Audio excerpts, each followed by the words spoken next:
Continuano a non registrarsi casi di Covid-19 nella nostra provincia, fermi sempre a 112. I tamponi effettuati sono saliti a 3.131. I soggetti guariti sono arrivati a quota 42 con un aumento di 10 unità. Quelli in quarantena scendono da 55 a 45. Costanti quelli ricoverati negli ospedali della Sicilia, 11 persone. Quelle decedute sono ferme a 10 unità. Dato sicuramente incoraggiante per il proseguo dell'iter che vede l'isolamento della gente sta dando i suoi frutti e che presto ci condurranno alla fase 2 con un'attenta ripresa delle attività. Anche la regione siciliana, secondo i dati dell'assessorato alla sanità, confermano che nella nostra provincia i casi sono fermi da qualche giorno a 129.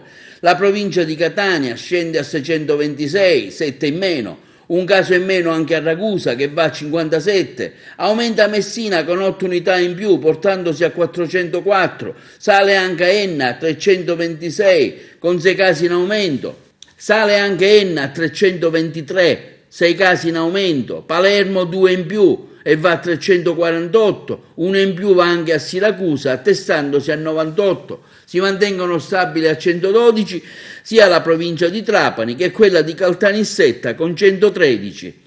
Le persone guarite aumentano a 346, i decessi di 3 unità vanno a quota 203, sui nuovi tamponi effettuati in più rispetto a quello di ieri 1601, quelli positivi al Covid vanno a 42, mentre i contagiati registrano solo 8 casi.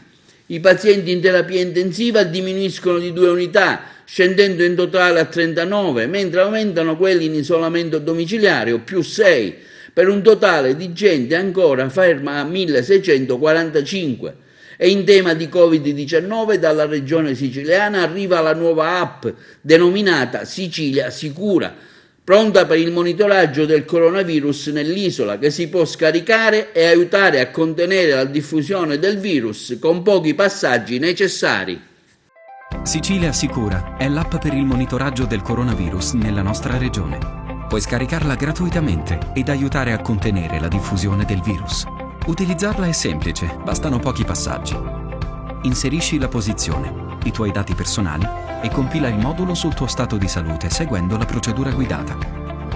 Chi utilizza Sicilia Sicura può far conoscere le proprie condizioni di salute fino a 2 volte al giorno. Queste informazioni produrranno un quadro esaustivo dei casi a livello regionale, distinguendo la sintomatologia in base a delle etichette.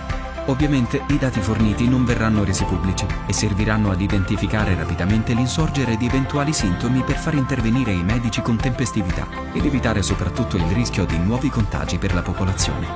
Sicilia Sicura è gratuita e garantisce il pieno rispetto della privacy. Non è obbligatoria, ma se la adoperi, aiuti te stesso e gli altri.